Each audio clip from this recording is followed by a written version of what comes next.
ਬੱਚਿਓ ਅੱਜ ਆਪਾਂ ਗੱਲ ਕਰਾਂਗੇ ਆਪਣੇ 7ਵੀਂ ਜਮਾਤ ਦਾ ਇਤਿਹਾਸ ਦਾ ਪਾਠ ਦਿੱਲੀ ਸਲਤਨਤ ਬਾਰੇ। ਦਿੱਲੀ ਸਲਤਨਤ ਸ਼ਬਦ ਹੀ ਜਿਸ ਦਾ ਅਰਬੀ ਭਾਸ਼ਾ ਦਾ ਮਤਲਬ ਹੈ ਸ਼ਾਸਨ ਕਰਨਾ। ਯਾਨੀ ਦਿੱਲੀ ਤੇ ਜਿਸ ਰਾਜਿਆਂ ਨੇ ਜਿਸ ਵੰਸ਼ ਨੇ ਸ਼ਾਸਨ ਕੀਤਾ, ਅੱਜ ਅਸੀਂ ਉਸ ਬਾਰੇ ਚਰਚਾ ਕਰਾਂਗੇ। ਸਭ ਤੋਂ ਪਹਿਲਾ ਕੁਐਸਚਨ ਜਿਹੜਾ ਆਪਣੇ ਦਿਮਾਗ ਵਿੱਚ ਆਉਂਦਾ ਹੈ ਉਹ ਇਹ ਹੈ ਕਿ ਇਸ ਸਲਤਨਤ ਬਾਰੇ ਸਾਨੂੰ ਜਾਣਕਾਰੀ ਕਿਸ ਤਰ੍ਹਾਂ ਮਿਲੀ।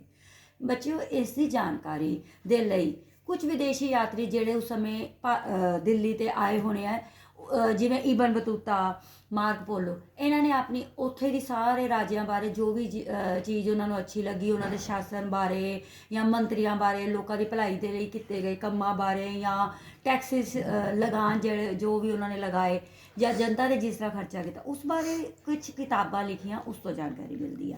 ਤੇ ਦੂਜਾ ਹੈ ਇਤਿਹਾਸਿਕ ਇਮਾਰਤਾਂ ਜਿਵੇਂ ਅਲਾਈ ਦਰਵਾਜ਼ਾ, ਬੁਲੰਦ ਦਰਵਾਜ਼ਾ ਆਦਿ।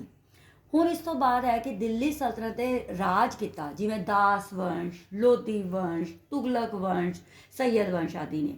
ਸਭ ਤੋਂ ਪਹਿਲਾਂ ਆਪਾਂ ਗੱਲ ਕਰਾਂਗੇ ਦਾਸ ਵੰਸ਼ ਦੀ। ਦਾਸ ਵੰਸ਼ ਦਾ ਸਭ ਤੋਂ ਪਹਿਲਾ ਰਾਜਾ ਸੀ ਕੁਤਬਦੀਨ ਐਬਕ। ਕੁਤਬਦੀਨ ਐਬਕ ਦੇ ਦਿੱਲੀ ਸਲਤਨਤ ਦਾ ਸਭ ਤੋਂ ਪਹਿਲਾ ਰਾਜਾ ਸੀ ਜਿਸ ਨੇ ਇਸ ਉੱਤੇ ਰਾਜ ਕੀਤਾ। ਕਿਹਾ ਜਾਂਦਾ ਹੈ ਕਿ ਇਸਨੇ ਆਪਣੀ ਰਾਜਧਾਨੀ ਲਾਹੌਰ ਬਣਾਈ। ਨਸੀਰੁਦੀਨ ਦਾ ਬਾਦਸ਼ਾਹ ਸਿੰਧ ਤੇ ਵੀ ਇਸਨੇ ਅਧਿਕਾਰ ਕੀਤਾ ਤੇ ਐਬਕ ਦੀ ਭੈਣ ਦੇ ਨਾਲ ਵੀ ਵਿਆਹ ਕਰਾਇਆ। ਉਸਨੇ ਕੁਤੁਬ ਮੀਨਾਰ ਦੀ ਸਾਰੀ ਦਾ ਕੰਮ ਵੀ ਕਰਵਾਇਆ। ਉਸ ਤੋਂ ਬਾਅਦ ਇਲਤੁਤਮਿਸ਼, ਕੁਤਬਦੀਨ ਐਬਕ ਦਾ ਦਾਸ ਸੀ ਇਲਤੁਤਮਿਸ਼। ਐਬਕ ਦੀ ਮੌਤ ਤੋਂ ਬਾਅਦ ਉਸਦਾ ਬੇਟਾ ਆਰਾਮ ਸ਼ਾਹ ਦਿੱਲੀ ਸਲਤਨਤ ਦਾ ਰਾਜਾ ਬਣਿਆ, ਜੋ ਕਿ ਅਯੋਗ ਸਾਬਿਤ ਹੋਇਆ ਤੇ 1211 ਵਿੱਚ ਇਲਤੁਤਮਿਸ਼ ਦਿੱਲੀ ਦਾ ਸ਼ਾਸਕ ਬਣਿਆ। ਉਸਨੇ ਗਜ਼ਨੀ ਤੇ ਤਾਜੁਦੀਨ ਤੇ ਕਬਾਚਾ ਨੂੰ ਹਰਾ ਦਿੱਤਾ ਤੇ 1221 ਵਿੱਚ ਭਾਰਤ ਨੂੰ ਮੰਗੋਲਾਂ ਤੋਂ ਵੀ 24 ਅਮੀਰਾਂ ਦੀ ਨਿਯੁਕਤੀ ਕੀਤੀ ਤੇ ਇਸ ਨੂੰ ਚੱਲ ਸਕਿਆ। ਇਲਤੁਤਮਿਸ਼ ਦੇ ਬਾਅਦ ਉਸ ਦੀ ਬੇਟੀ ਰਜੀਆ ਸੁਲਤਾਨ, ਬੱਚਿਓ 1236 ਤੋਂ ਲੈ ਕੇ 1240 ਤੱਕ ਉਸਨੇ ਰਾਜ ਕੀਤਾ। ਉਸ ਦੇ ਗਵਰਨਰਾਂ ਨੇ ਜਿੰਨੇ ਵੀ ਵਿਦਰੋਹ ਕੀਤੇ, ਰਜੀਆ ਸੁਲਤਾਨ ਕਿਸੇ ਤੋਂ ਹਾਰ ਮੰਨਣ ਵਾਲੀ ਨਹੀਂ ਸੀ, ਸਾਰੇ ਵਿਦਰੋਹ ਉਸਨੇ ਕੁਚਲ ਦਿੱਤੇ। ਉਸਨੇ 1240 ਵਿੱਚ ਉਸਦੇ ਹੀ ਫੌਜ ਦੇ ਜਨਰਲ ਨੇ ਉਸ ਦੀ ਪਾਲਣਾ ਨਹੀਂ ਕੀਤੀ, ਕਿਉਂਕਿ ਸਮਾਜ ਵਿੱਚ ਉਸ ਸਮੇਂ ਵੀ ਇਹ ਕਿਸੇ ਨੂੰ ਵੀ ਪਸੰਦ ਨਹੀਂ ਸੀ ਕਿਸੇ ਵੀ ਔਰਤ ਦਾ ਸ਼ਾਸਨ ਕਰਨਾ, ਤੇ ਕਿਹਾ ਜਾਂਦਾ ਹੈ ਕਿ 1240 ਵਿੱਚ ਉਸ ਨੂੰ ਮਾਰ ਦਿੱਤਾ ਗਿਆ। ਇਸ ਤੋਂ ਬਾਅਦ ਆਇਆ ਗਿਆਸੁਦੀਨ ਬਲਬਨ, ਜਿਸ ਨੇ 1266 ਤੋਂ ਲੈ ਕੇ 1286 ਈਸਵੀ ਤੱਕ ਰਾਜ ਕੀਤਾ। ਦਿੱਲੀ ਸਲਤਨਤ ਦਾ ਮਹਾਨ ਰਾਜਾ ਸੀਗਾ। ਉਸਨੇ ਬੰਗਾਲ ਵਿੱਚ ਤੁਗਲਕ ਖਾਨ ਦੇ ਵਿਦਰੋਹ ਨੂੰ ਵੀ ਕੁਚਲਿਆ, ਮੰਗੋਲਾਂ ਦੇ ਵਿਦਰੋਹ ਨੂੰ ਵੀ ਉਸਨੇ ਲਹੂ ਤੇ ਲੋਹ ਦੀ ਨੀਤੀ ਵੀ ਅਪਣਾਈ। ਆਪਣੇ ਸ਼ਾਸਨ ਪ੍ਰਬੰਧ ਵਿੱਚ ਉਸਨੇ ਬਹੁਤ ਸਾਰੇ ਸੁਧਾਰ ਵੀ ਕੀਤੇ ਔਰ 1286 ਵਿੱਚ ਬਲਬਨ ਦੀ ਮੌਤ ਹੋ ਗਈ। ਬਲਬਨ ਤੋਂ ਬਾਅਦ ਅਸੀਂ ਖਿਲਜੀ ਵੰਸ਼, ਜੋ ਕਿ 1290 ਤੋਂ 96 ਤੱਕ ਉਸਨੇ ਰਾਜ ਕੀਤਾ ਦਿੱਲੀ ਸਲਤਨਤ ਤੇ। ਉਸ ਤੋਂ ਬਾਅਦ ਆਪਾਂ ਗੱਲ ਕਰਾਂਗੇ ਖਿਲਜੀ ਵੰਸ਼ ਦੇ ਅਲਾਉਦੀਨ ਖਿਲਜੀ, ਜਿਸ ਨੇ 1316 ਈਸਵੀ ਤੱਕ ਰਾਜ ਕੀਤਾ। 1299 ਵਿੱਚ ਗੁਜਰਾਤ ਤੇ ਜਿੱਤ ਹਾਸਿਲ ਕੀਤੀ ਤੇ 1301 ਵਿੱਚ ਅਲਾਉਦੀਨ ਖਿਲਜੀ ਨੇ ਹੀ ਰਣਥੰਭੋਰ ਤੇ ਜਿੱਤ ਹਾਸਿਲ ਕੀਤੀ ਔਰ ਉਸ ਤੋਂ ਬਾਅਦ 1303 ਈਸਵੀ ਵਿੱਚ ਚਿੱਤੌੜ ਤੇ ਕਬਜ਼ਾ ਕਰਕੇ ਆਪਣਾ ਰਾਜ ਪ੍ਰਬੰਧ ਸ਼ਾਸਨ ਹੋਰ ਫੈਲਾਇਆ। ਇਸ ਤੋਂ ਬਾਅਦ ਖਿਲਜੀ ਵੰਸ਼ ਨੇ ਹੋਰ ਕੀ ਸੁਧਾਰ ਕੀਤੇ, ਜਿਸ ਤਰ੍ਹਾਂ ਉਸਨੇ ਚੀਜ਼ਾਂ ਦੀ ਕੀਮਤਾਂ ਜਿਹੜੀਆਂ ਸੀਗੀਆਂ ਵਧਾਉਣ ਤੇ ਰੋਕ ਲਗਾ ਦਿੱਤੀ।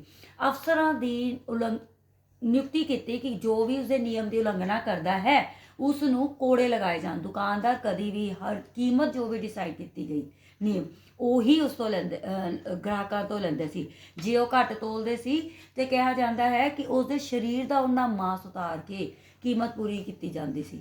ਲੋਕਾਂ ਦੇ ਅੰਦਰ ਆਪਣੇ ਇਸ ਤਰ੍ਹਾਂ ਦਾ ਰਾਜ ਸ਼ਾਸਨ ਦੇ ਕੇ ਤੇ ਕੋਈ ਵੀ ਕਿਸ ਤਰ੍ਹਾਂ ਗਲਤ ਕੰਮ ਕਰ ਸਕਦਾ ਹੈ। ਸੈਨਿਕ ਸੁਧਾਰ ਵੀ ਉਸਨੇ ਕੀਤੇ। ਸੈਨਿਕਾਂ ਦੇ ਹੁਲੀਏ ਲਿਖਣ ਤੇ ਘੋੜਿਆਂ ਨੂੰ ਦਾਗਣ ਦੀ ਪ੍ਰਥਾ ਸ਼ੁਰੂ ਕੀਤੀ।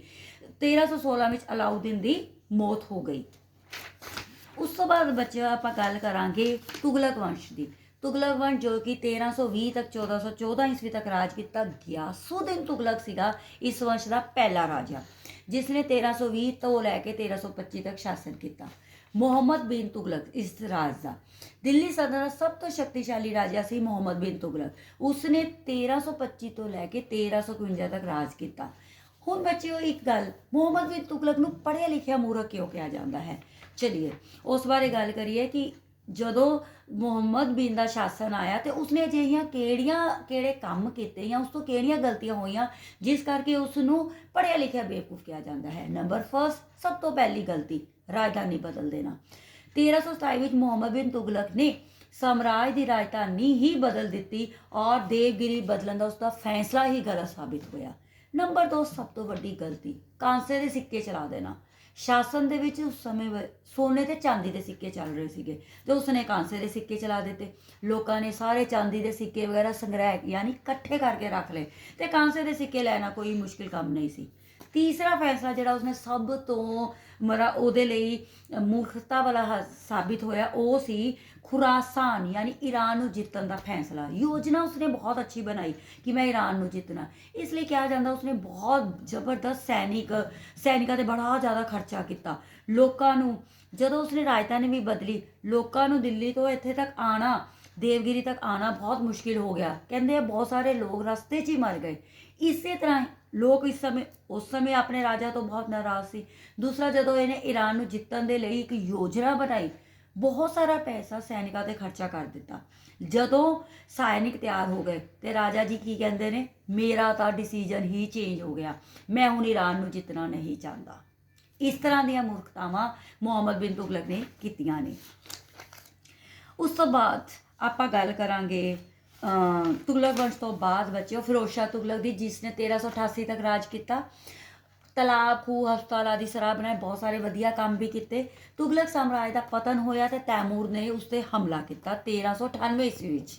ਇਹ ਛੋਟੀਆਂ ਛੋਟੀਆਂ ਚੀਜ਼ਾਂ ਨੇ ਜਿਹੜੇ ਤੁਹਾਡੇ MCQ ਛੋਟੇ ਛੋਟੇ ਕੁਐਸਚਨਸ ਕਲੀਅਰ ਕਰਦੀਆਂ ਨੇ, ਯਾਦ ਕਰਨ ਲਈ ਬਹੁਤ ਜ਼ਰੂਰੀ ਹੈ। ਤੈਮੂਰ ਮੱਧ ਏਸ਼ੀਆ ਦਾ ਸ਼ਾਸਕ ਸੀ। 1398 ਵਿੱਚ ਉਸਨੇ ਭਾਰਤ 'ਤੇ ਹਮਲਾ ਕੀਤਾ ਤੇ ਦਿੱਲੀ ਦੀ ਲੁੱਟਮਾਰ ਕੀਤੀ। 1414 ਵਿੱਚ ਖਿਜ਼ਰ ਖਾਨ ਨੇ ਦਿੱਲੀ ਨੂੰ ਜਿੱਤ ਲਿਆ। ਉਸ ਤੋਂ ਬਾਅਦ ਆਇਆ ਸੈਯਦ ਵੰਸ਼ 1414 ਤੋਂ ਲੈ ਕੇ 1451 ਈਸਵੀ ਤੱਕ। ਬੱਚੇ ਇਹਨਾਂ ਨੂੰ ਯਾਦ ਕਰਨ ਲਈ ਜਿੰਨੇ ਵੀ ਈਸਵੀ ਜਿਸਨੇ ਵੀ ਜਿਵੇਂ ਗੁਜਰਾਤ ਤੇ ਜਿੱਤ, ਰਣਥੰਭੋਰ ਤੇ ਜਿੱਤ, ਇਸਦੇ ਤੁਸੀਂ ਛੋਟੇ ਛੋਟੇ ਕਾਰਡਸ ਬਣਾ ਸਕਦੇ ਹੋ, ਹਾਈਲਾਈਟ ਕਰ ਸਕਦੇ ਹੋ। ਜਿਵੇਂ 1414 ਤੋਂ 1451 ਤੱਕ ਮੈਂ ਕਿਹਾ ਸੈਯਦ ਵੰਸ਼ ਨੇ ਰਾਜ ਕੀਤਾ। ਮੁਹੰਮਦ ਸ਼ਾਹ, ਆਲਮ ਸ਼ਾਹ ਸਾਰੇ ਰਾਜਿਆਂ ਆਏ। ਅਲਾਉਦੀਨ ਗਵਰਨਰ ਬਹਿਲੋਲ ਲੋਧੀ ਤੋਂ ਹਾਰ ਗਏ। ਇਸ ਤੋਂ ਬਾਅਦ ਆਇਆ ਲੋਧੀ ਵੰਸ਼ 1451 ਤੋਂ 1526 ਈਸਵੀ ਤੱਕ। ਬਹਿਲੋਲ ਲੋਧੀ ਵੰਸ਼ ਦਾ ਸੰਸਥਾਪਕ ਸੀ। 1488 ਤੱਕ ਇਸ ਦੀ ਮੌਤ ਹੋਈ। ਇਸ ਤੋਂ ਪਹਿਲਾਂ ਸਿਕੰਦਰ ਲੋਧੀ 1488 ਤੋਂ ਲੈ ਕੇ 1517 ਤੱਕ।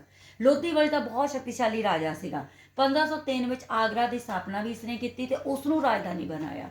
ਇਸ ਤੋਂ ਬਾਅਦ 1517 ਚ ਇਸ ਦੀ ਮੌਤ ਹੋਣ ਤੋਂ ਬਾਅਦ ਇਬਰਾਹਿਮ ਜੋ ਹੈ ਉਹ ਦਿੱਲੀ ਦਾ ਰਾਜਾ ਬਣਿਆ, ਸੁਲਤਾਨ ਬਣਿਆ। ਸਲਤਨਤ ਇਸ ਦੇ ਕੋਲ ਆ ਗਈ।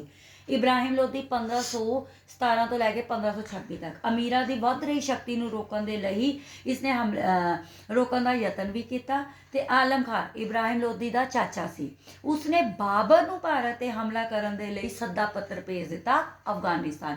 ਹੁਣ ਇੱਥੋਂ ਦੀ ਇਬਰਾਹਿਮ ਲੋਧੀ ਵੰਸ਼ ਦਾ ਅੰਤ ਹੋ ਕੇ ਨया ਪਾਠ ਤੁਹਾਡਾ ਨਾਲ ਹੀ ਸ਼ੁਰੂ ਹੋ ਜਾਏਗਾ। ਸਲਤਨਤ ਤੋਂ ਬਾਅਦ ਮੁਗਲ ਸਾਮਰਾਜ 1526 ਦੇ ਵਿੱਚ ਮੁਗਲਾਂ ਦਾ ਸਾਮਰਾਜ ਸ਼ੁਰੂ ਹੋ ਗਿਆ।